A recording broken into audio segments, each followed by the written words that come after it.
Hi, എന്നോട് വിശേഷം. എല്ലാവരും സുഖമായിട്ടിരിക്കുന്നു. ഇന്ന് നമ്മൾ അന്നക്കുട്ടിയെ കൂട്ടാൻ വേണ്ടിയിട്ട് അന്നാബസ്സൊക്കെ കണ്ടിട്ട് പോവുകയാണ് കേട്ടോ.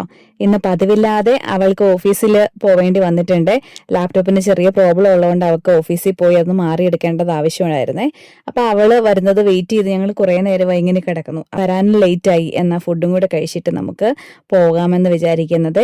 സാധാരണ വീട്ടിലെ ഫുഡാണ് എൻ്റെ പേരൻസിന് ഭയങ്കര ഇഷ്ടം. അപ്പോൾ പതിവില്ലാതെ അവരെ കൊണ്ട് നിർബന്ധിച്ച് ഞങ്ങൾ കൊണ്ടുവന്നതാണ് കേട്ടോ. ഈ കൊല്ലപ്പള്ളിയിലുള്ള കഫേ ടാമറൻ എന്ന് പറഞ്ഞ ഷോപ്പിലെ ഇവിടുത്തെ ബ്രിസ്ക്കറ്റ് ഭയങ്കര ഫേമസ് ആയിരുന്നു കേട്ടോ. അപ്പോൾ ഞങ്ങൾ വന്നപ്പോൾ ഒത്തിരി ലേറ്റ് ആയി പോയതുകൊണ്ട് ഞങ്ങൾക്ക് ബീഫിന്റെ ബ്രിസ്ക്കറ്റ് ഒന്നും കിട്ടിയില്ല. പിന്നെ എന്നാൽ പോർക്കിന്റെ ആട്ടെന്ന് വിചാരിച്ചു. അങ്ങനെ അൽഫാമൊക്കെ കഴിച്ച് ഞങ്ങൾ വീട്ടിലേക്ക് പോവുകയാണ്. കുട്ടികൾക്കൊക്കെ വളരെ ഇഷ്ടപ്പെട്ട ഫേവറേറ്റ് ഫുഡ് തന്നെയായിരുന്നു കേട്ടോ. കുറേ ഫാമിലി ടൈം ഞങ്ങൾക്ക് ഇവിടുന്ന് കിട്ടി.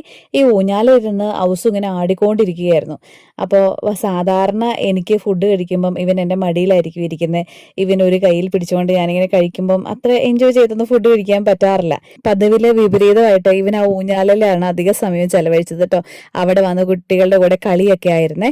അപ്പം അത് കാരണം എനിക്ക് സമാധാനമായിട്ട് ഫുഡൊന്നും കഴിക്കാൻ പറ്റി. പിന്നെ ഒരു കുഴപ്പം എന്നെ പറ്റിയെന്ന് പറഞ്ഞാൽ കൊച്ചു കാര്യമായിട്ട് ഫുഡൊന്നും കഴിച്ചില്ല കേട്ടോ. അവൻ ജ്യൂസൊക്കെയാണ് കൂടുതലും കഴിച്ചതേ. അപ്പം അവന് വീട്ടിൽ വന്നിട്ട് അവൻ്റെ ദോശ ലവറാണ്. ഞങ്ങൾ അതോട് ദോശയൊക്കെ കൊടുത്ത് അവനെ ഒതുക്കി. അങ്ങനെ ഒരു നല്ല ടൈമൊക്കെ ആയി. ഇടയ്ക്ക് ഇങ്ങനെ പുറത്തുനിന്നൊക്കെ ഒന്ന് ഫുഡ് കഴിക്കുമ്പോഴാണ് വീട്ടിലുള്ളവർക്കൊരു ബ്രേക്കും കുറച്ചും കൂടെ ഫാമിലി ടൈമും ഒരു ടുഗദർനെസ് ഒക്കെ കിട്ടുന്നത്.